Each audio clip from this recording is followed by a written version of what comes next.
India में कौन सी species of frog है जो मोस्ट कॉमनली पाई जाती है? इस शब्द का मतलब है कि आप एक मेल मेंढक और एक फीमेल मेंढक में पहचान कर सकते हो। जब ये एस्टाइवेशन और हाइबरनेशन में है, जब ये घोर सर्दी और घोर गर्मी में सो रहा होता है, तो ये सांस कैसे लेता है? बहुत सारे बच्चे इसके आंसर्स में कंफ्यूज हो जाते हैं, बट चिंता मत करो, आज के लेक्चर के बाद तुम कंफ्यूज नहीं होने वाले हो। एनसीईआरटी की रीडिंग और उसके बाद करनी है question practice. That is the main thing. Hello everyone. कैसे हैं आप सब लोग? Welcome to the platform of Physics वाला. I am your biology और zoology educator. My name is Dr. Arushitali और आज हम करने वाले हैं हमारी क्लास 11th का बहुत ही प्यारा chapter, that is Structural Organization in Animals. तो before starting in this chapter मैं आपको इस चैप्टर के बारे में एक दो चीज बता देती हूँ कि क्या क्या चीज आपके सिलेबस में अभी है और क्या क्या चीजें आपके सिलेबस में से डिलीट हो गई हैं। तो अब बेटा सबसे इंपॉर्टेंट चीज, जब भी हम कोई भी चैप्टर पढ़ते हैं, स्पेशली ऑफ बायोलॉजी और एनी अदर, आपके पास लेटेस्ट एनसीईआरटी होनी चाहिए, क्योंकि अगर लेटेस्ट एनसीईआरटी नहीं है तो आप सिलेबस के बारे में अपडेट ही नहीं हो पाएंगे। इस चैप्टर के अंदर बेटा पहले होते थे टिश्यूज,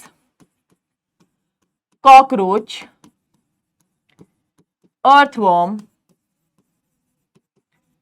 एंड फ्रॉग, पर अब बेटा इसमें सिर्फ एनसीईआरटी के अंदर फ्रॉग ही रह गया है। एनसीईआरटी के अंदर अब सिर्फ और सिर्फ फ्रॉग का टॉपिक ही दे रखा है, बाकी सब कुछ बेटा डिलीट हो चुका है। तो मैम क्या हमें ये 3 टॉपिक्स पढ़ने हैं? तो सबसे पहली चीज, अर्थवर्म तो पहले भी नहीं पढ़ाते थे, तो अर्थवर्म नहीं पढ़ना। अगर आप नीट की तैयारी कर रहे हैं तो आप कॉकरोच पढ़ सकते हैं। कॉकरोच का वीडियो बेटा अगर आपको चाहिए तो उदय के ही यूट्यूब चैनल पे आप नीचे स्क्रॉल करेंगे प्लेलिस्ट में, लास्ट ईयर की आपको मेरा कॉकरोच वाला वीडियो जो है अवेलेबल होगा, जहां पे मैंने फुल फ्लैश कॉकरोच पढ़ाया है। प्लस अगर आप अपने बेसिक्स थोड़े क्लियर करना चाहते हो, टिश्यूज पढ़ना चाहते हो, तो बेटा इसी उदय यूट्यूब चैनल पे मेरा लास्ट ईयर वाला स्ट्रक्चरल ऑर्गेनाइजेशन इन एनिमल्स का वन शॉट है, जिसमें मैंने टिश्यूज, एपिथेलियल, मस्कुलर, कनेक्टिव और न्यूरल टिश्यू को पढ़ाया है और उसके बेसिक्स को बताया है वहां पे, तो आप वहां से पढ़ सकते हो। बट अभी टॉकिंग अबाउट सिर्फ एनसीईआरटी, तो बेटा हमारी एनसीईआरटी के अभी अकॉर्डिंग आपके स्कूल एग्जाम्स के अंदर which is a part, that is frog. Frog एक ऐसा रह गया एनिमल जो एनसीईआरटी के अंदर है, तो आज के लेक्चर में हम उसी को कवर करेंगे। उसके अलावा अगर आपको टिश्यूज चाहिए, कॉकरोच चाहिए, तो बेटा आप मेरे पिछले साल के लेक्चर देख सकते हैं। पिछले साल के लेक्चर में टिश्यूज और फ्रॉग मिल जाएगा, एक कॉकरोच का अलग से आपको वीडियो भी मिल जाएगा। तो चलिए शुरुआत करते हैं आज के लेक्चर की without any further delay. That is frog. Ma'am मेंढक? हाँ जी बिल्कुल, मेंढक। मेंढक के बारे में आप क्या पढ़ना चाहते हैं? ठीक है, तो भाई मेंढक के बारे में सबसे इंपॉर्टेंट चीज है कौन से फाइलम से बिलोंग करता है, कौन सी सुपर क्लास से बिलोंग करता है, कौन सी क्लास से बिलोंग करता है, वो जानते हैं। तो भाई phylum, it belongs to Chordata. हमने एनिमल किंगडम में पढ़ा था भाई कि एनिमल किंगडम के अंदर काफी सारे फाइलम आते हैं, जिसमें बेटा सबसे डेवलप्ड फाइलम हम कॉर्डेटा को कहते हैं, जिसके अंदर टेट्रापोडा कैटेगरी में, वर्टिब्रेटा के अंदर टेट्रापोडा में आते हैं हमारे एम्फीबियंस। ठीक है, अगर ये चीज आपको नहीं पता, विच मीन्स आपने एनिमल किंगडम का वन शॉट नहीं देखा है, तो पहले जाओ और उस वन शॉट को देख के आओ। ठीक है, अब भाई इस मेढक जी को सब लोग पहले अपने मन में हाय बोल लो, तभी भाई हिम्मत आ पाएगी पूरा वन शॉट देखने की, राइट? तो चलिए, इंडिया में कौन सी स्पीशीज ऑफ फ्रॉग है जो मोस्ट कॉमनली पाई जाती है? दैट इज बेटा Rana tigrina.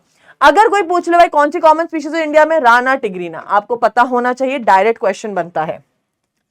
Next moving on to the frog general characteristic. Frog के बारे में कुछ जनरल चीजें पढ़ते हैं। दैट फ्रॉग बेटा एक कोल्ड ब्लडेड एनिमल है, which means it is a poikilotherm। poikilotherm शब्द बेटा हम यूज करते हैं फॉर कोल्ड ब्लडेड एनिमल्स, वो एनिमल्स या वो जानवर जो अपनी बॉडी के टेम्परेचर को खुद मेंटेन नहीं कर सकते हैं। ठीक है, देन बेटा आते हैं, ये क्या है, इनकी एक बहुत ही मस्त बात होती है, सर्दी आए चाहे बहुत गर्मी आए ये सो जाते हैं, बिल्कुल तुम्हारी तरह। जैसे अभी तुमने वीडियो ऑन किया होगा, हाँ नींद आने लग गई होगी, सो जाते हैं। पढ़ाई नहीं करनी, सो जाते हैं। स्कूल नहीं जाना, सो जाते हैं। हर वक्त दुखी हैं, सो जाते हैं। हंस रहे हैं, सो जाते हैं। हर टाइम सोना सोना सोना। तो भाई इनके साथ भी यही चीज है।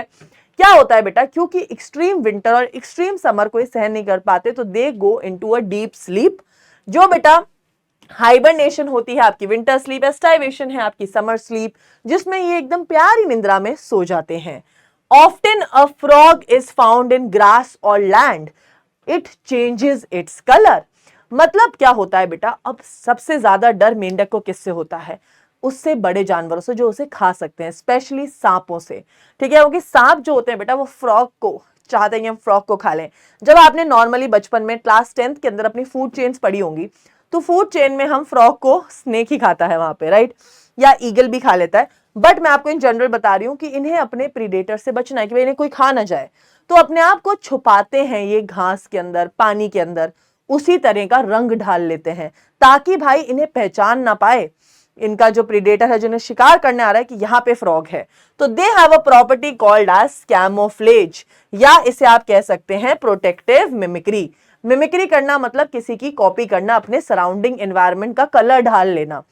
ठीक है, किसी की कॉपी करना, कहते हैं ना शाहरुख खान की मिमिक्री कराओ, ए ऐसे होता है ना, शाहरुख खान की मिमिक्री करो, मतलब कॉपी करते हैं अपने आसपास के एनवायरनमेंट को। तो often a frog is found in grass or land, changes its color to where they are present, and it helps in protective coloration in them called as protective mimicry. Moving on, अब सबसे पहले बेटा frog को, please हंसना मत यार, बहुत बच्चे हंसने लग जाते हैं इस चीज पे जब भी मैं फ्रॉग का डायग्राम बनाती हूँ, बट यार मैं इतना बुरा भी नहीं बनाती हूँ, ठीक है।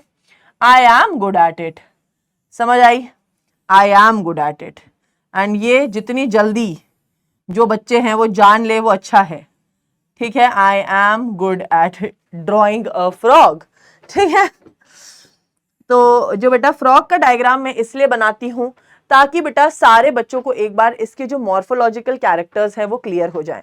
जरूरी नहीं है बेटा आपको ये बनाना आना चाहिए, आपकी इच्छा अनुसार है, आप बनाना चाहें आप बना सकते हैं, आप नहीं बनाना चाहें बिल्कुल अकॉर्डिंग टू योर जिंदगी की इच्छाएं आप ऐसा अपने अकॉर्डिंग कर सकते हैं, ठीक है। अरे भाई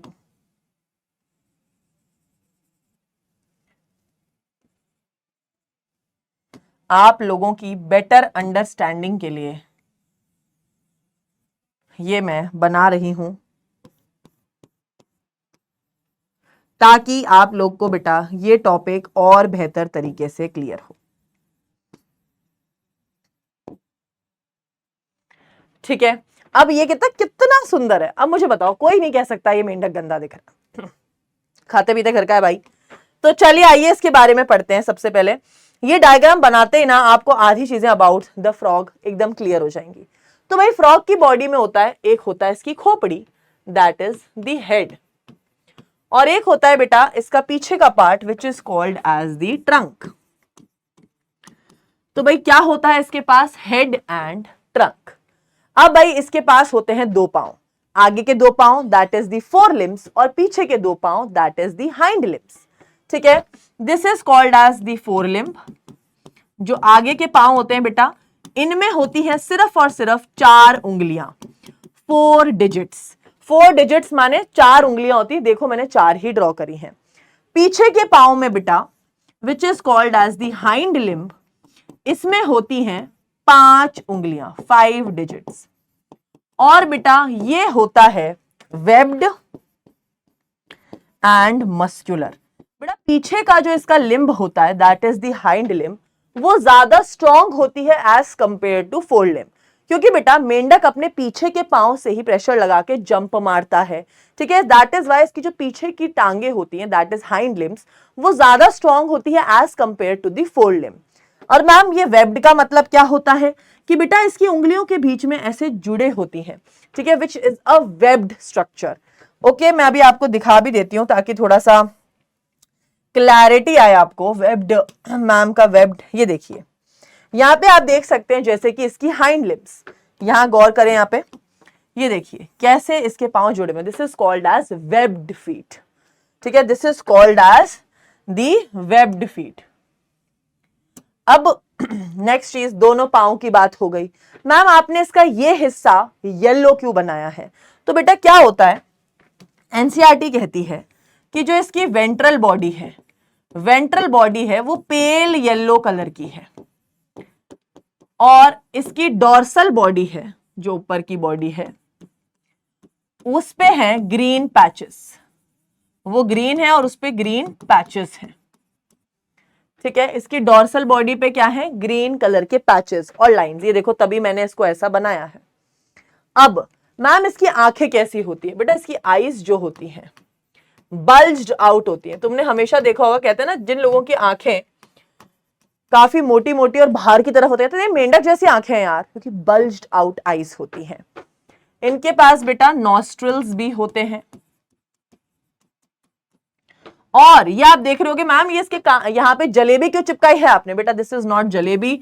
they don't have years, they have tympanum, that is tympanum membrane.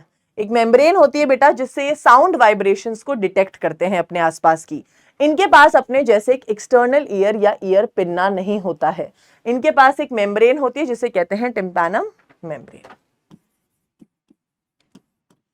तो बेटा इसलिए जो ये डायग्राम है ऑफ अ फ्रॉग मैं इसलिए बनाती हूं क्योंकि ये सारे फीचर्स जो है हमें एक बारी में क्लियर हो जाते हैं। चलिए अब आप देखेंगे तो फ्रॉग की बेटा होती है मॉर्फोलॉजी और एनाटॉमी। बेटा जब भी हम बात करते हैं मॉर्फोलॉजी शब्द की, जैसे आपकी बायोलॉजी के अंदर भी आप देखोगे morphology of flowering plants, anatomy of flowering plants. Morphology होता है जब हम किसी का बाहरी रूप पढ़ते हैं, ठीक है, वो एक्सटर्नली कैसा लग रहा है। भाई आरू मैम के जो अभी बाल हैं वो छोटे हैं, मैम की आईज जो है उस पर स्पेक्स लगे हुए हैं, ठीक है, मैम ने एक हाथ में वॉच, एक्सटर्नल फीचर्स ऑब्जर्व कर रहे हो आप लोग मेरे। इंटरनल बॉडी की स्टडी दैट इज आपके पेट, आपका लिवर, आपकी इंटरनल बॉडी और digestive system, respiratory system, that is the anatomy, internal study, ठीक है। तो आइए मॉर्फोलॉजी के बारे में हम ऑलरेडी पढ़ चुके हैं, वैसे डायग्राम में हमने सब देख लिया है। फ्रॉग के पास है हेड और ट्रंक, ठीक है। फिर बेटा इसके पास कोई नेक और पूंछ नहीं है, आप लोगों ने देखा होगा इसके पास कोई नेक और टेल एब्सेंट है।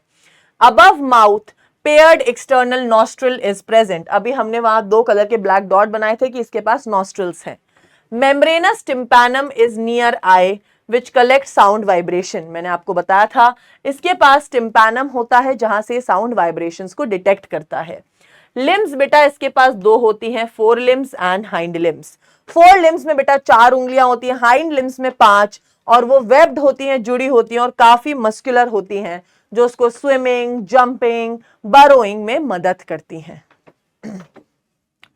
फिर बेटा इसकी बॉडी का कलर कैसा होता है, ऑलिव ग्रीन कलर की बॉडी होती है। डॉर्सल साइड पे डार्क पैचेस होते हैं, ventral side pale yellow colour की होती है। ये सब हम डायग्राम में देख चुके हैं, दैट इज वाई बेटा डायग्राम बनाती हूं मैं। स्किन कैसी होती है, कभी मेंढक को छू के देखोगे एकदम चिपचिपी सी, ऐसी मॉइस्ट सी, म्यूकस सी, स्मूथ सी स्किन होती है, स्लिपरी सी, ठीक है। आईज कैसी होती है, बल्ज्ड आउट, ठीक है, bulged out eyed covered by a nictitating membrane. Ma'am ये नई चीज पता चली। अब होता क्या यार, फ्रॉग एक एम्फीबियन है जो पानी में भी रहता है, लैंड पे भी रहता है। तो इसको अपनी आंखों को यार जब स्विमिंग करता होगा तो इसे दिखता कैसे होगा, भाई तुम लोग भी तो स्विमिंग करते टाइम स्विमिंग गॉगल्स लगाते हो, तो इसके पास भाई इनबिल्ट, भगवान ने इसको इनबिल्ट स्विमिंग गॉगल्स दिए हैं जिन्हें कहते हैं निक्टिटेटिंग मेम्ब्रेन। निक्टिटेटिंग मेम्ब्रेन क्या होती है बेटा, इनकी आंखों के ऊपर एक मेम्ब्रेन आ जाती है व्हेन दे आर स्विमिंग, ताकि इनकी आंखों में पानी ना जाए और स्विमिंग आराम से कर सकें, राइट। तो इनकी आंखों के ऊपर एक परत आ जाती है जो ये स्विमिंग के दौरान आती है, which is natural swimming goggles और कॉल्ड एज निक्टिटेटिंग मेम्ब्रेन। फिर बेटा सेक्सुअल डायमॉर्फिज्म, मतलब इस शब्द का मतलब है कि आप एक मेल मेंढक और एक फीमेल मेंढक में पहचान कर सकते हो। है मैम ऐसा भी होता है, हमें तो सारे मेंढक एक जैसे लगते थे, नहीं बेटा, आप एक मेल और एक फीमेल मेंढक में फर्क कर सकते हैं। आइए सिखाते हैं कैसे। बेटा male and female frog can be easily distinguished, कैसे, that is the important thing. तो भाई जो मेल मेंढक होता है इसके पास होता है vocal sac. Ma'am vocal sac क्या होता है, वोकल सैक बेटा एक ऐसा सैक होता है जिससे ये एक आवाज निकालता है during breeding season two attract a female, ताकि फीमेल को ये अट्रैक्ट कर सके फॉर कॉप्यूलेशन। ऐसे से दिखते हैं बेटा, this is called as the vocal sac, जिससे बेटा ये एक साउंड प्रोड्यूस करता है to attract the female frog. फिर बेटा इसके पास इसके अलावा होते हैं कॉप्यूलेटरी पैड। अब बेटा नॉर्मली क्या होता है, मेल फ्रॉग्स का बहुत बार साइज जो होता है छोटा होता है as compare to female, even बड़ा भी है अगर, तो इनको बेटा फीमेल की बॉडी पे स्टिक करते हैं अपनी फीमेल की बॉडी के ऊपर ग्रिप बनाते हैं, और वो ग्रिप बेटा कैसे बनती है, विद अ कॉपुलेटरी पैड। तो male frog have a copulatory pad. सबसे इंपॉर्टेंट चीज, ये कॉपुलेटरी पैड कहां होता है, फर्स्ट डिजिट, पहली उंगली ऑफ फोर लिम्ब पे होता है। अभी दिखाती हूं आपको, ये देखिए, ये रहा बेटा एक मेल फ्रॉग। ये देखिए आप, ये आप देख पा रहे हैं आप, ये इसकी फर्स्ट उंगली पर बेटा जो है, this is called as the copulatory pad. और ये रहे इसके वोकल सैक, और ये रहे कॉप्यूलेटरी पैड। कॉप्यूलेटरी पैड बेटा फोर लिम्स की फर्स्ट फिंगर पे होता है, दोनों साइड। वहीं आप ये चीज फीमेल फ्रॉग में देखेंगे तो फीमेल फ्रॉग में ना तो वोकल सैक है, ना उसकी पहली फिंगर के ऊपर कॉप्यूलेटरी पैड है। क्योंकि बेटा ड्यूरिंग कॉप्यूलेशन मेल फ्रॉग जो होता है फीमेल फ्रॉग से स्टिक अराउंड करने के लिए, that it uses its copulatory pad, ठीक है, फॉर अ बेटर ग्रिप। तो कॉपुलेटरी पैड होता है मेल फ्रॉग्स की first digit of fore limb में।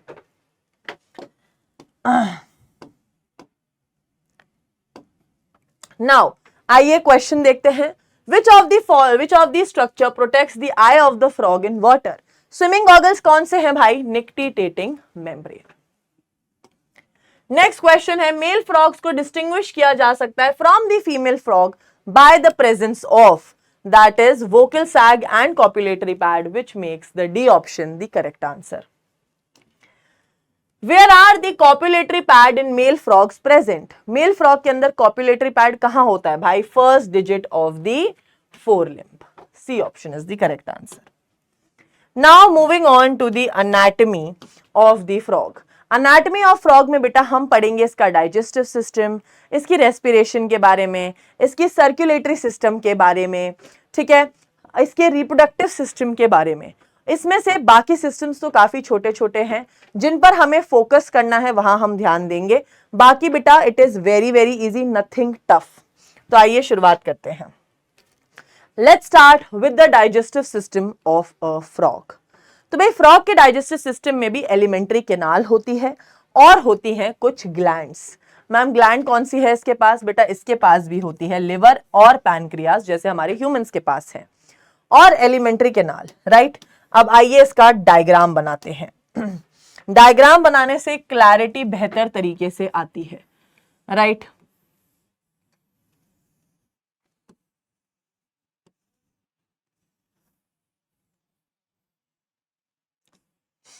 अच्छे से बनाएंगे बेटा, क्योंकि आप लोगों के स्कूल एग्जाम हो, चाहे आप नीट की तैयारी कर रहे हो, जब तक कोई चीज आप खुद नहीं बनाते हैं आपको वो चीज बेटा कभी भी आएगी नहीं।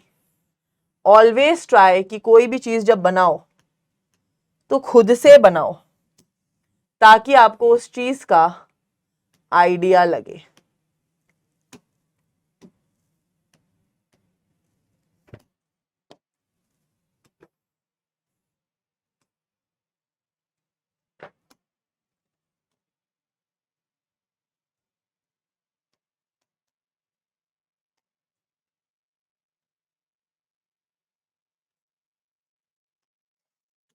अभी आपको एक एक चीज बताती हूं कि मैंने क्या क्या ड्रॉ किया है।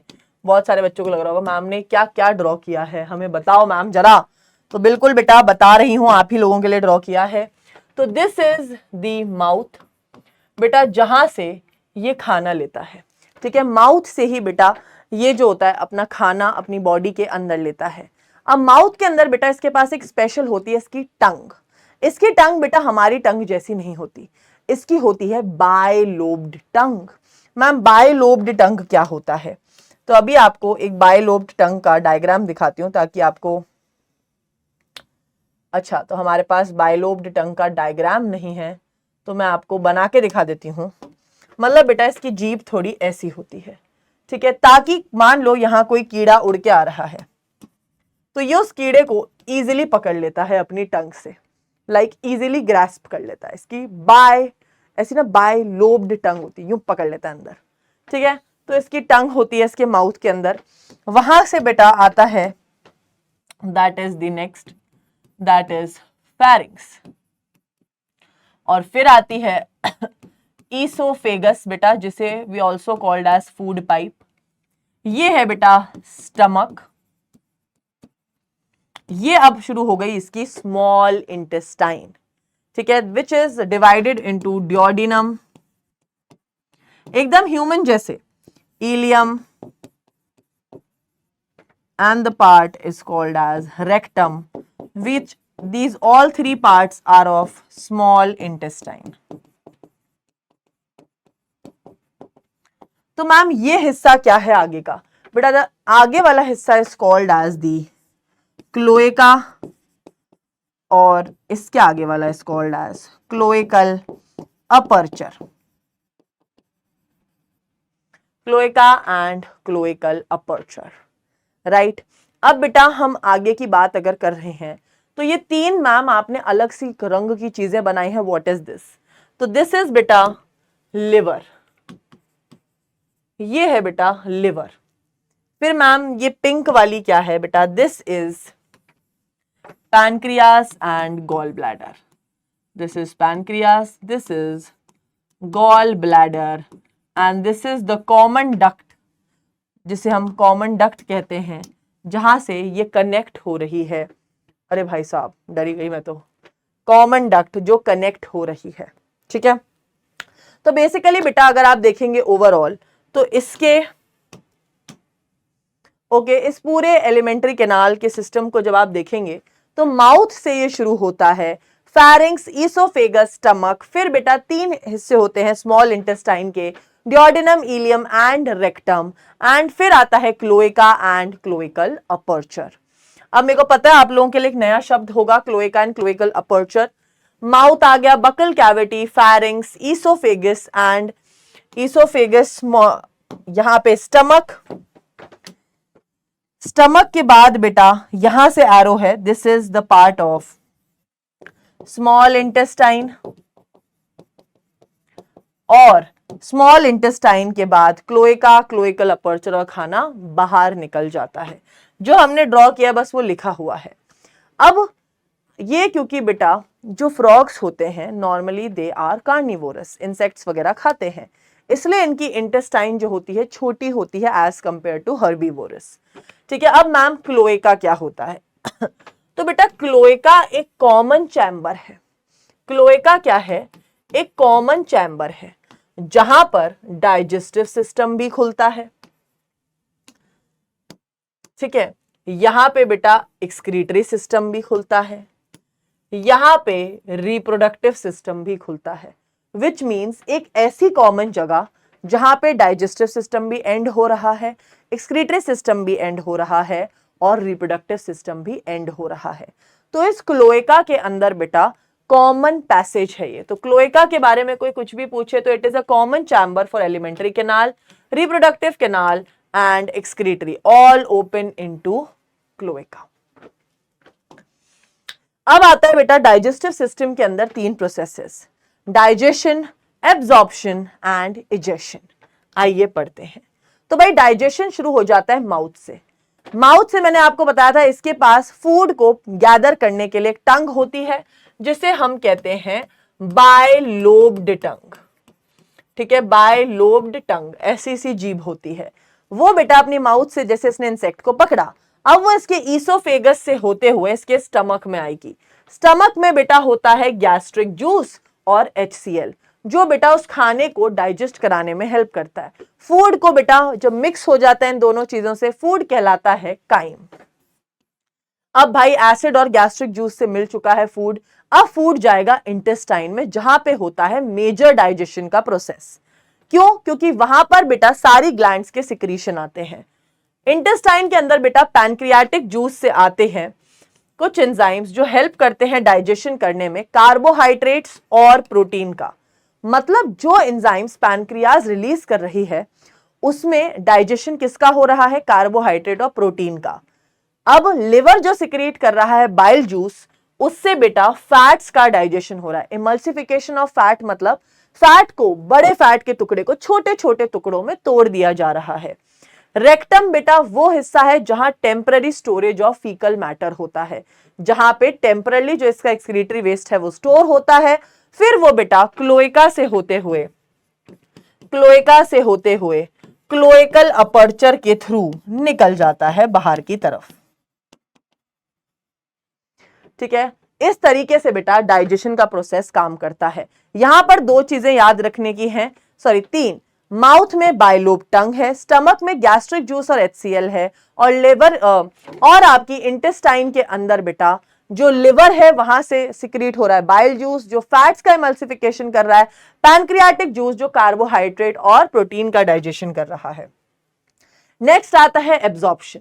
अब भाई इसकी इंटेस्टाइन के अंदर खाना एब्जॉर्ब भी हो रहा होगा, तभी तो इसमें एनर्जी आएगी। एनर्जी कहां से आएगी? जब तक न्यूट्रिएंट्स एब्जॉर्ब नहीं होंगे एनर्जी नहीं आएगी। तो न्यूट्रिएंट्स बेटा इसकी इंटेस्टाइन के अंदर होते हैं विलाई और microvilli, are finger like projections जो प्रेजेंट होती हैं फॉर एब्जॉर्प्शन इसकी इंटेस्टाइन में। इजेशन क्या होता है बेटा? Removal of waste. अब जो भी इसकी बॉडी में कचरा बना है वो इसकी बॉडी से बाहर निकल जाएगा, that is the process called as egestion. अब आप देख सकते हैं भाई एनसीईआरटी वालों ने ना सिंपल भाषा में नहीं दिया इसको। एनसीईआरटी वालों ने यहां पर इसका डाइजेस्टिव सिस्टम यहां है, ये रहा mouth, oesophagus, stomach, intestine, cloaca, cloacal aperture. Basically इन्होंने यहां पे बीच में कार्डियक सिस्टम भी दे रखा है, एक्सक्रीटरी सिस्टम भी बीच में ही दे रखा है। तो यहां दो सिस्टम साथ में दिखा रखे हैं, इसलिए बेटा this is the alimentary canal. चलिए moving on to the respiration. अब ये सांस कैसे लेता है? तो बेटा ये तीन जगहों पे रहता है, लैंड पे रहता है, पानी में रहता है और हाइबरनेशन में रहता है, सोता है।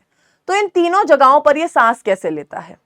तो बेटा जब ये लैंड पे रहता है, जब जमीन पे रहता है, तो ये तीन तरीके से सांस लेता है, दैट इज स्किन के थ्रू ले सकता है अपनी, पल्मोनरी रेस्पिरेशन मतलब अपनी लंग्स के थ्रू रेस्पिरेशन कर सकता है, buccopharyngeal respiration that is through the buccal cavity. अब मैं आपको दिखाती हूं एग्जैक्टली होता क्या है। ये रहा बेटा इसके नॉस्ट्रल्स जहां से सांस ले रहा है, ये है इसकी माउथ। बेटा mouth cavity is called as the buccal cavity, ये यहां से भी बेटा सांस लेता है। और ये रही इसकी लंग्स। इसकी लंग्स बेटा नॉर्मली तो होती हैं पिंक कलर की, ठीक है, यहाँ पे ब्लू दे दी, पिंक कलर की इसकी जो होती हैं लंग्स होती हैं, राइट। तो फ्रॉग बेटा सांस कैसे ले सकता है? लंग्स से ले सकता है। बकोफेरेंजियल मतलब बकल कैविटी से, that is the mouth cavity. और बेटा स्किन से भी ले सकता है, आप ये देख रहे हो स्किन से भी ले रहा है। माउथ कैविटी को ही कहते हैं बकल कैविटी, राइट। चलिए फिर मैम जब ये पानी में रहता है तो ये सांस कैसे लेता है? बेटा जब ये पानी में रहता है तो ये अपनी स्किन के थ्रू सांस लेता है, दैट इज क्यूटेनियस रेस्पिरेशन करता है, ठीक है, वहां से ये रेस्पिरेशन। तो कोई पूछ ले फ्रॉग जब पानी में तो सांस कैसे लेगा? Through skin. फिर मैम जब ये एस्टाइवेशन और हाइबरनेशन में है, जब ये घोर सर्दी और घोर गर्मी में सो रहा होता है तो ये सांस कैसे लेता है? तब भी बेटा ये सांस लेता है स्किन के थ्रू, क्योंकि ये तो नींद में है। तो बकोफेरेंजियल रेस्पिरेशन और लंग्स वाली तो ये कर नहीं रहा, ये स्किन के थ्रू कर रहा है।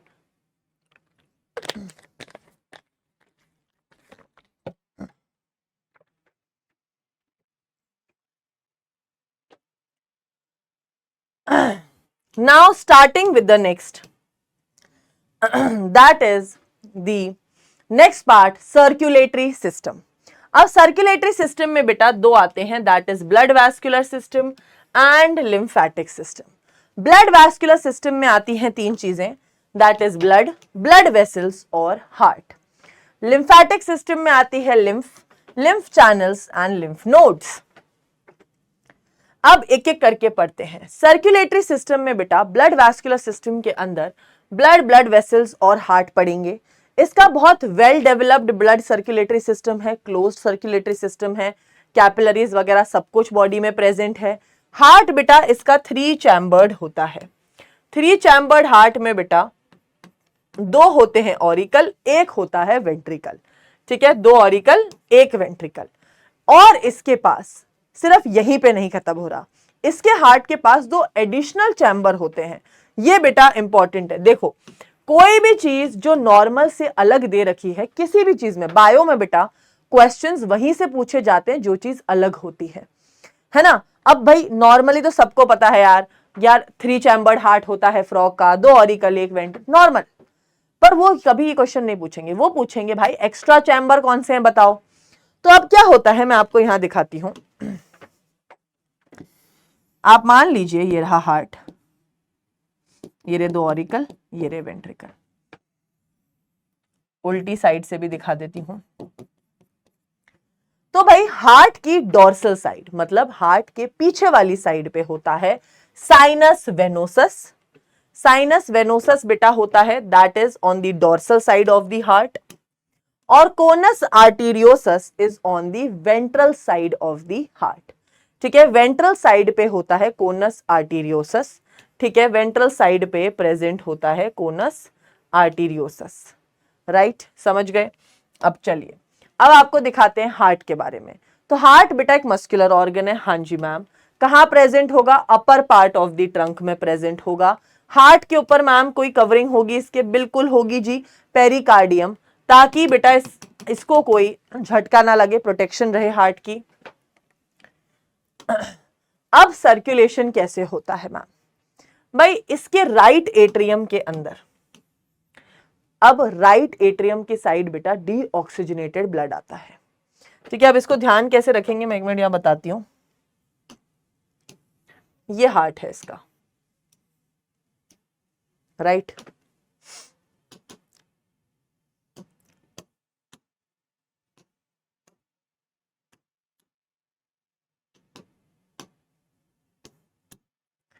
ठीक है, मैं बताती हूं। ये है राइट एट्रियम, ये है राइट, अरे ये है लेफ्ट एट्रियम, और ये है वेंट्रिकल।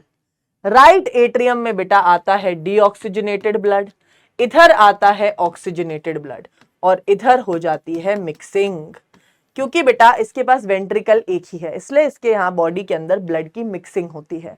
तो राइट एट्रियम में आएगा डीऑक्सीजनेटेड ब्लड बॉडी का, और इधर आएगा ऑक्सीजनेटेड ब्लड। तो आइए एक बार देखते हैं। तो भाई हमारी बॉडी के अंदर जितना भी गंदा खून है उसको वेना कावा, दैट इज ये हमारी एक वेन होती है बेटा बॉडी की, फ्रॉग की, जो डीऑक्सीजनेटेड ब्लड को लेके जा रही है एक स्पेशल चैम्बर के पास, साइनस वेनोसस के पास।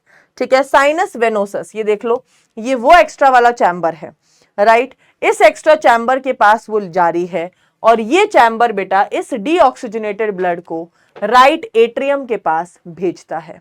किसको? डीऑक्सीजनेटेड ब्लड को। अभी हमने पढ़ा था राइट एट्रियम के पास डीऑक्सीजनेटेड ब्लड आता है। कैसे आया? बॉडी से वेना कावा लाई, साइनस वेनोसस को दिया, और साइनस वेनोसस ने राइट एट्रियम तक गंदा खून पहुंचाया। अब साफ खून बेटा लंग्स खून को प्योरीफाई करती है, पल्मोनरी वेन के थ्रू साफ खून लेफ्ट एट्रियम में आता है। लेफ्ट एट्रियम में बेटा ऑक्सीजनेटेड ब्लड आ चुका है।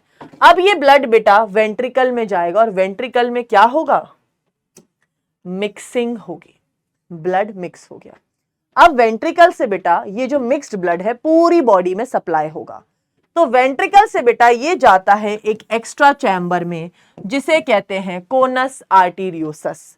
दो एक्स्ट्रा चैम्बर है बेटा, एक एक्स्ट्रा चैम्बर डीऑक्सीजनेटेड ब्लड लाने में मदद कर रहा है साइनस वेनोसस राइट एट्रियम को, और कोनस आर्टीरियोसस पे बेटा जो मिक्स्ड ब्लड है वो इस चैम्बर में जाता है। यहां से अयोटा और आर्टरीज के थ्रू पूरी बॉडी में जो है ये ब्लड सप्लाई होता है। यस, हाँ जी, ये मिक्स्ड ब्लड है और ये पूरी बॉडी में सप्लाई होता है। क्लियर है? याद रखेंगे, साइनस वेनोसस गंदा खून, मिक्स्ड ब्लड कोनस आर्टीरियोसस वेंट्रिकल से लेके जा रहा है। यही चीज यहां दिखा रखी है कि बॉडी में वेन्स के थ्रू, वेना कावा के थ्रू साइनस वेनोसस से राइट एट्रियम में ब्लड आया। राइट एट्रियम से जो ब्लड है इधर लंग्स से पल्मोनरी वेन से ऑक्सीजनेटेड ब्लड आया, दोनों ब्लड वेंट्रिकल में आए, मिक्सिंग हुई, कोनस आर्टीरियोसस अयोटा से बॉडी के अंदर ट्रांसपोर्ट हो गया। अब आता है बेटा ब्लड के बारे में थोड़ा बहुत देख लेते हैं।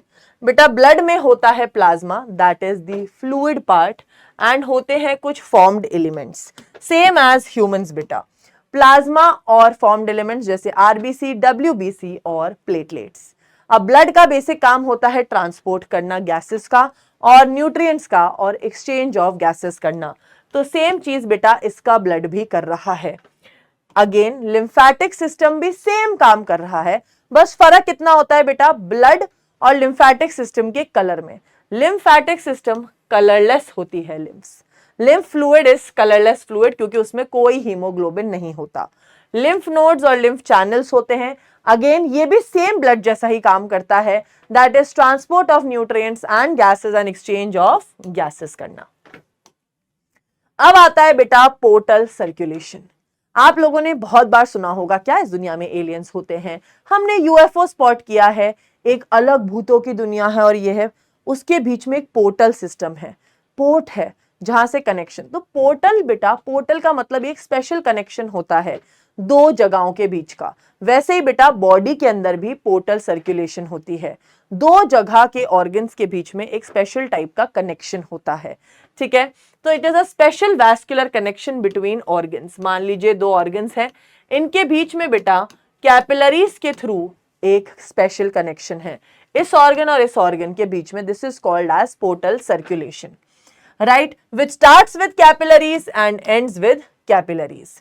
अब पोर्टल सर्कुलेशन भाई एनसीईआरटी में फ्रॉग के बारे में दो दे रखा है, hepatic and renal portal circulation. बेटा हिपैटिक शब्द जहां आता है हमें पता है लिवर की बात हो रही है, ठीक है। तो भाई नॉर्मल सर्कुलेशन में क्या होता है, ब्लड एक साइकिल में फ्लो करता है, बट पोर्टल सर्कुलेशन में बताओ, पोस्टल लिखा है, पोर्टल सर्कुलेशन में बेटा एक ऑर्गन से दूसरे ऑर्गन में कनेक्टेड होता है थ्रू कैपिलरीज, राइट। अब दो टाइप के पोर्टल सर्कुलेशन होते हैं, हिपैटिक मतलब लिवर से। तो इस टाइप के पोर्टल सर्कुलेशन में बेटा क्या होता है अभी दिखाती हूं आपको।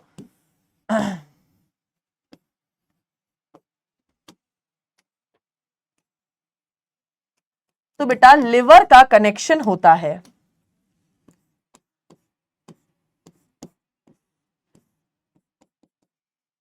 तो यहां पे आप जो लिवर का कनेक्शन देख पा रहे हैं एलिमेंट्री कैनाल से, this is portal vein, this is portal vein. मतलब बेटा लिवर का connection with the alimentary canal, यहां भी कैपिलरीज से शुरू हो रहा है, यहां खत्म भी कैपिलरीज से हो रहा है। This is hepatic portal circulation. वहीं पे बेटा रीनल जहां आ जाता है, मतलब बेटा किडनी का, रीनल माने किडनी। तो बेटा किडनी का लोअर बॉडी से एक कनेक्शन होता है, दैट इज एक कैपिलरी कनेक्शन है,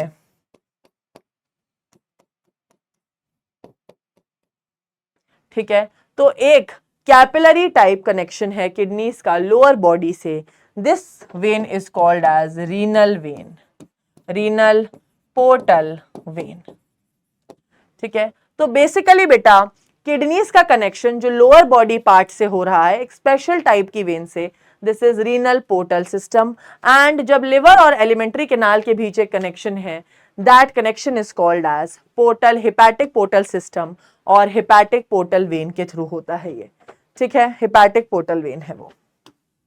moving on to the next is the excretory system of a frog. Excretory system में आपको बस ये पता होना चाहिए बेसिक चीजें, क्या कि भाई फ्रॉग के पास होती हैं दो किडनी, बेटा वो आईफोन लेने के लिए नहीं बेचता है, दो किडनी से बेटा निकलते हैं दो यूरेटर, ठीक है मैम। फिर बेटा यहां पे होता है एक यूरिनरी ब्लैडर, एक सेकेंड,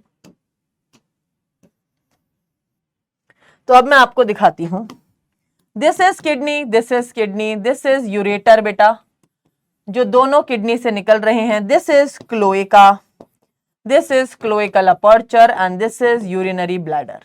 तो अगर आप देख सकते हैं यूरिनरी ब्लैडर एक है, क्लोएका एक है, क्लोएकल अपर्चर एक है, पर किडनी दो हैं और यूरेटर दो हैं। तो यहां पे यही लिखा है, दो किडनी, दो यूरेटर, एक यूरिनरी ब्लैडर, एक क्लोएकल अपर्चर और एक क्लोएका। तो बेटा फ्रॉग्स जो होते हैं क्या होते हैं बेटा, फ्रॉग्स में क्या होता है, पहले वो अंडे देते हैं, फिर वो बनते हैं tadpole, that is the larva stage, फिर वो लार्वा से बनते हैं अडल्ट फ्रॉग। तो जो फ्रॉग होता है बेटा वो अपनी पॉटी के फॉर्म में यूरिया सिक्रीट करता है, इसलिए वो यूरियोटेलिक होते हैं, waste product is urea. But जब बेटा वो अपने लार्वल स्टेज में होता है, that is in the tadpole stage, वो अमोनिया एक्सक्रीट करता है, इसलिए वो अमीनोटेलिक होते हैं जब वो अमोनिया सिक्रीट करते हैं in the form of tadpole. अब बेटा यही आप देख सकते हैं, ये रही किडनी, ये रहा यूरेटर, ये रहा क्लोएका, ये रहा यूरिनरी ब्लैडर। अब आता है बेटा reproductive system of a frog, which is one of the most important topic of this particular chapter and this particular topic. इसका रिप्रोडक्टिव सिस्टम में क्या है, मेल और फीमेल के बीच में बेटा है डिफरेंस, जिसकी वजह से बहुत सारे बच्चे इसके आंसर्स में कंफ्यूज हो जाते हैं। बट चिंता मत करो, आज के लेक्चर के बाद तुम कंफ्यूज नहीं होने वाले हो। तो सबसे पहले जानते हैं भाई, फ्रॉग फर्टिलाइजेशन बॉडी के बाहर करता है या अंदर? बॉडी के बाहर करता है। डेवलपमेंट कैसे करता है? इनडायरेक्ट। ये बेटा एग के बाद बनाता है लार्वा, लार्वा से बनता है अडल्ट। लार्वा को कहते हैं टैडपोल, अडल्ट को कहते हैं फ्रॉग, और इस टैडपोल से फ्रॉग बनने को कहते हैं Metamorphosis. That is the development of the frog, जो हो रहा है लार्वा से फ्रॉग के फॉर्म में। और एक फीमेल मेंढक बेटा एक बारी में, सोचो एक बारी में 2500 से 3000 ओवा बनाती है, ठीक है, एक फीमेल फ्रॉग। तो आइए बेटा मेल रिप्रोडक्टिव सिस्टम और फीमेल रिप्रोडक्टिव सिस्टम का डायग्राम बनाते हैं। पर मैं डायग्राम इस तरीके से बनाऊंगी ताकि आप लोग कंपैरिजन फॉर्म में पढ़ो तो आपको कभी दिक्कत नहीं होगी। तो आइए बेटा पहले दोनों की किडनी बना लेते हैं। ये इसकी किडनी, ये इसकी किडनी, ये इसकी किडनी, ये इसकी किडनी, दो किडनी है भाई। तो मेल के पास भी दो किडनी है, फीमेल के पास भी दो किडनी है। किडनी के अंदर भाई होती है एड्रीनल ग्लैंड। यहां पे हमें कुछ और बनाना है, इसलिए मैं एड्रीनल ग्लैंड नहीं बना रही हूं। तो अभी तक सब कुछ सेम चल रहा है, ओके। इसके पास होते हैं बेटा दो यूरेटर, इसके पास भी हैं दो यूरेटर।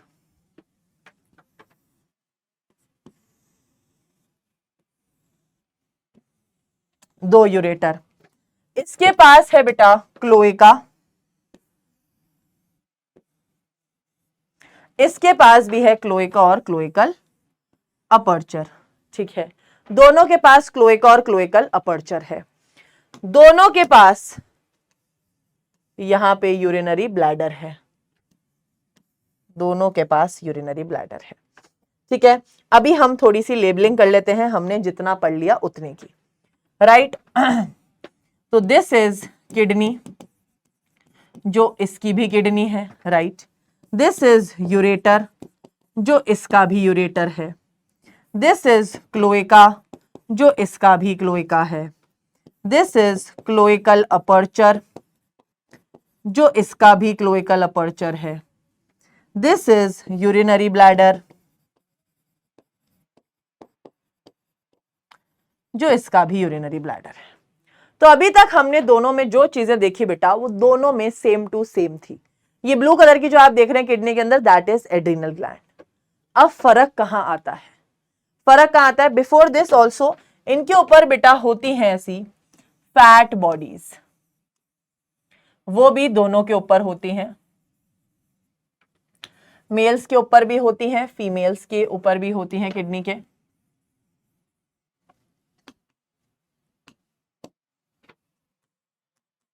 Fat bodies. अब मैम बिल्कुल सेम सेम बना दिए, डिफरेंस भी बता दो आप। तो चलिए आइए जानते हैं डिफरेंस। सबसे पहले बेटा मेल की जो टेस्टिस होती हैं, मेल की जो टेस्टिस होती हैं बेटा, वो एकदम किडनी के इधर ही प्रेजेंट होती हैं, समझे, किडनी के इधर ही प्रेजेंट होती हैं। This is the testis. और ये टेस्टिस बेटा कनेक्ट होती हैं थ्रू छोटे छोटे टिब्यूल्स, जिन्हें कहते हैं वास एफरेंशिया, ठीक है। तो ये है बेटा टेस्टिस, और ये छोटी छोटी टिब्यूल्स हैं जिन्हें कहते हैं वास एफरेंशिया, ठीक है। इनसे बेटा ये किडनी से कनेक्ट होती है। तो जब एक फ्रॉग स्पर्म्स इसकी टेस्टिस में प्रोड्यूस होते हैं, फिर बेटा इसकी किडनी में होती है एक स्पेशल टाइप की कैनाल, जिसे कहते हैं बिडर्स कैनाल। इसे क्या कहते हैं? Bidders canal. तो बेटा यहां से ट्रांसपोर्ट होता है स्पर्म, टेस्टिस में बनता है स्पर्म, वास एफरेंशिया के थ्रू बिडर्स कैनाल से होते हुए, यूरेटर से होते हुए, क्लोएका से होते हुए, क्लोएकल अपर्चर से बाहर चले जाते हैं। तो यहां पे बेटा इनका यूरेथ्रा, दैट इज इनका जो यूरेटर है, वहीं से यूरिन भी निकल रहा है, वहीं से स्पर्म्स भी निकल रहे हैं। कॉमनली, तो यूरेटर इनकी एक कॉमन डक्ट हो गई है। बट फीमेल्स में ऐसा नहीं होता है। फीमेल्स भाई तुम्हें पता है, फीमेल्स तो वैसे भी हमेशा से ऑर्गेनाइज्ड ही रही हैं। तो फीमेल्स की भाई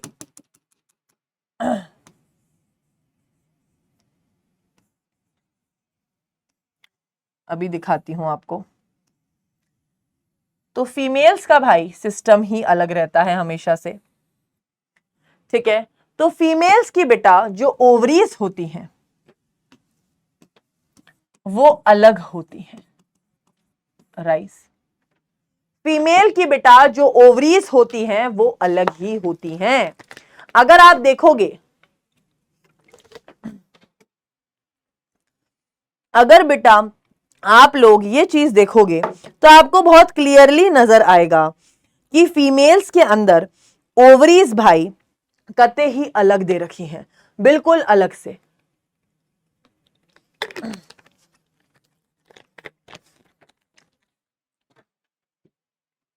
यहां पे और यहां पे, और यहां है बेटा इनकी ओविडक्ट। और बेटा तो जो फीमेल है इसकी यूरिन की नली अलग है और अंडे रिलीज करने की नली अलग है, ओवा रिलीज करने की। तो फीमेल्स के पास याद रखना इनकी यूरेटर एक कॉमन डक्ट नहीं है। यूरेटर से यूरिन निकलता है, ओविडक्ट से ओवा निकल रहे हैं, ओवरीज अलग से हैं। बट यहां मेल्स के केस में बेटा टेस्टिस जो हैं यही किडनी के ऊपर जुड़ी हुई है वास एफरेंशिया से, ताकि यहीं से स्पर्म बनते हुए बिडर्स कैनाल से होते हुए यूरेटर से क्लोएका, क्लोइकल अपर्चर से बाहर। तो यही बेटा एक बहुत बड़ा मेजर डिफरेंस है between mail and female reproductive system. अब इस चीज को आप देख भी सकते हैं, मेल्स में बेटा मेल रिप्रोडक्टिव सिस्टम में टेस्टिस है, टेस्टिस के ऊपर एक स्पेशल कवरिंग होती है जिसे हम कहते हैं मेजोर्कियम। तो टेस्टिस के ऊपर बेटा एक कवरिंग होती है। वास एफरेंशिया में जाता है Bidder's canal, ureter, then cloaca and cloacal aperture. Ovary, oviduct, cloaca, cloacal aperture. Females में बेटा किडनी और यूरेटर का कोई रोल नहीं है इन द रिप्रोडक्टिव सिस्टम। वहीं बेटा मेल्स के अंदर टेस्टिस का अटैचमेंट है किडनीज की बिडर्स कैनाल के थ्रू। क्लियर? चलिए moving on to the neural system. Of course क्योंकि आप कंट्रोल एंड कोऑर्डिनेशन भी पढ़ना चाहिए इनके बारे में कि एग्जैक्टली इनकी बॉडी का कंट्रोल एंड कोऑर्डिनेशन चल कैसे रहा है। ठीक है, आ जाइए तो जानते हैं इनकी बॉडी के बारे में। तो भाई दो टाइप के सिस्टम होते हैं जैसे हम लोगों में होते हैं, neural system that is the nervous system and the endocrine system. Nervous system में बेटा इनके पास भी सीएनएस, पीएनएस और एएनएस होता है। CNS is central nervous system जिसमें आता है आपका ब्रेन और स्पाइनल कॉर्ड। वहीं आता है बेटा आपका PNS that is peripheral nervous system जिसका पार्ट है cranial nerves and spinal nerves. ठीक है, cranial nerves and spinal nerves दोनों बेटा आती हैं पार्ट ऑफ पीएनएस में। फिर आता है बेटा ANS that is autonomic nervous system जिसका पार्ट है parasympathetic ANS and sympathetic ANS. Parasympathetic autonomic nervous system, sympathetic autonomic nervous system. फिर एंडोक्राइन सिस्टम में इनके पास भी बेटा हमारे जैसी ही बहुत सारी ग्लैंड्स होती हैं जैसे pancreas, pituitary, pineal, adrenal, thyroid. कितनी सारी ग्लैंड्स हैं हमारे जैसी, सेम सेम। यस बेटा इनके पास भी हमारे जैसी खूब सारी ग्लैंड्स होती हैं, पर सबसे इंपॉर्टेंट है याद रखना सेंट्रल नर्वस सिस्टम को कि उसमें ब्रेन और स्पाइनल कॉर्ड आ रहा है। पीएनएस में दोनों नर्व्स आ रही हैं, क्रेनियल और स्पाइनल। एएनएस में पैरासिम्पथेटिक और सिंपथेटिक आ रहा है। बेटा इसका सेंट्रल नर्वस सिस्टम ही आपको थोड़ा सा डिटेल में पढ़ना है, उसके अलावा तो इन्होंने कुछ दे ही नहीं रखा है। तो सेंट्रल नर्वस सिस्टम में आता है बेटा ब्रेन और स्पाइनल कॉर्ड। ठीक है, तो सबसे पहले देखते हैं ब्रेन के तीन हिस्सों को। ब्रेन में बेटा 3 पार्ट्स होते हैं that is fore brain, mid brain and the hind brain. Fore brain के अंदर बेटा पेयर में होते हैं 2 सेरिब्रल हेमिस्फीयर, 2 ऑल्फैक्टरी मतलब सूंघने वाले लोब्स और होता है एक अनपेयर्ड डायनसेफेलॉन। कोई पूछ ले भाई फोर लिम्ब में क्या पेयर्ड है? सेरिब्रल हेमिस्फीयर पेयर में है, 2 हैं। ऑल्फैक्टरी लोब्स पेयर में है, 2 हैं, पर अनपेयर्ड डायनसेफेलॉन है। ठीक है। वही बेटा मिड ब्रेन में है ऑप्टिक लोब्स, ठीक है। कौन से लोब्स हैं? Optic lobes. हाइंड ब्रेन में बेटा दो चीजें हैं, that is cerebellum and medulla oblongata. अब मेड्यूला ऑब्लंगेटा से बेटा निकलती है फोरामेन मैग्नम के through to connect to spinal cord. अब बेटा ब्रेन का कनेक्शन, मान लीजिए this is the brain and this is the medulla part of the brain. अब यहीं से बेटा एक फोरामेन है, फोरामेन मतलब एक होल सा होता है स्कल के अंदर, दैट इज फोरामेन मैग्नम। यहां से बेटा स्पाइनल कॉर्ड से ब्रेन का कनेक्शन है। तो ये बेटा रहा ब्रेन, ब्रेन के मेड्यूला वाले हिस्से से निकल रही है स्पाइनल कॉर्ड। पर ये स्पाइनल कॉर्ड कहां से निकल रही है? फोरामेन मैग्नम से। It passes from opening of foramen magnum to connect to spinal cord, ठीक है, that is called as the spinal cord, right. तो स्पाइनल कॉर्ड से कैसे कनेक्ट होता है brain? Through medulla oblongata. Pass कहां से होता है? That is foramen magnum. Now बेटा सेंसरी स्ट्रक्चर्स। बेटा मेंढक भी अपने आसपास की बहुत सारी चीजों को सेंस कर सकता है, बिल्कुल आपकी तरह। ये touch, that is sensory papillae, ठीक है, ये महसूस कर सकता है। सेंसरी पैपिले होते हैं बॉडी पे टच को। टेस्ट में बेटा इसकी टंग के ऊपर होते हैं टेस्ट बड्स। स्मेल करता है ये ऑल्फैक्टरी एपिथेलियम से, अभी हमने पढ़ा ऑल्फैक्टरी लोब 4 ब्रेन में होता है। विजन के लिए बेटा भगवान ने इसको अच्छी खासी आंखें दे रखी हैं। सुनने के लिए और बॉडी की बैलेंसिंग के लिए इसके पास होती है tympanic membrane and inner ear. इसके पास हमारी तरह ईयर पिन्ना तो नहीं है, पर टिम्पैनिक मेम्ब्रेन जरूर है। तो these are the 5 sensory structures of a frog. अब सवाल आता है मैम फ्रॉग क्या कोई यूज का है? यस बिल्कुल है। मैम कैसे? बेटा बहुत सारी कंट्रीज में, because frog being so muscular, अगर आप देखोगे फ्रॉग्स इतने छोटे साइज से इतने बड़े बड़े साइज के फ्रॉग्स भी होते हैं। तो बीइंग मस्क्यूलर ये यूज होता है as food in many parts of the world. Frog is also major part of food chain and food bag. Ecologically भी फ्रॉग बहुत इंपॉर्टेंट है। किसी भी फूड चेन में बेटा कोई भी एनिमल अगर एक्सटिंक्ट होता है तो इकोलॉजिकल सिस्टम में इम्बैलेंस क्रिएट होता है। आपने फूड चेन पढ़ी होगी, ग्रास हॉपर को फ्रॉग ने खाया, फ्रॉग को स्नेक ने खाया, स्नेक को ईगल ने खाया। तो भाई अगर फ्रॉग ही एक्सटिंक्ट हो जाएगा तो इकोलॉजिकल बैलेंस बिगड़ेगा। इसलिए फ्रॉग इकोलॉजिकली भी फूड चेन और फूड वेब का पार्ट है। And it is also beneficial for Mankind, because बेटा ये क्या करता है? कीड़ों को खाता है। तो खेत में जो क्रॉप्स हैं उनको खराब करने वाले इंसेक्ट्स जब आते हैं तो उसको मेंढक खा जाता है। तो ये एंड मैनकाइंड को भी काफी हेल्पफुल है खेतों के अंदर, बिकॉज ये इंसेक्ट्स को खा जाता है। तो ये था बेटा हमारे फ्रॉग के बारे में सब कुछ, और इस चैप्टर के बारे में ओवरऑल आपकी एनसीईआरटी के अकॉर्डिंग। अब आप में से जो भी बच्चे टिश्यूज पढ़ना चाहते हैं, मेरे पिछले साल का लेक्चर इसी यूट्यूब चैनल पर प्रेजेंट है, उदय पीडब्ल्यू यूट्यूब चैनल पर आप जा सकते हैं। पीडब्ल्यू उदय क्लास 11 साइंस यूट्यूब चैनल पे टिश्यूज का स्ट्रक्चरल ऑर्गेनाइजेशन एनिमल्स में टिश्यूज का कॉन्सेप्ट पढ़ा रखा है मैंने, आप वहां से पढ़ सकते हैं। कॉकरोच का लेक्चर भी अलग से इसी चैनल पे अपलोड हो रखा है, वहां से पढ़ सकते हैं। तो अब बेटा आप लोगों को करनी है नोट्स की रीडिंग प्लस बेटा एनसीईआरटी की रीडिंग, और उसके बाद करनी है question practice. That is the main thing. Question practice is more than sufficient. बस क्वेश्चंस जितने हो उतने प्रैक्टिस करते जाया करो, because practice makes a man perfect, और तभी बेटा तुम इस मेंढक को अपने दिमाग में बसा पाओगे। चलिए मिलते हैं next time. All the best everyone, मिलते हैं नेक्स्ट वन शॉट के अंदर। Bye bye, love you all.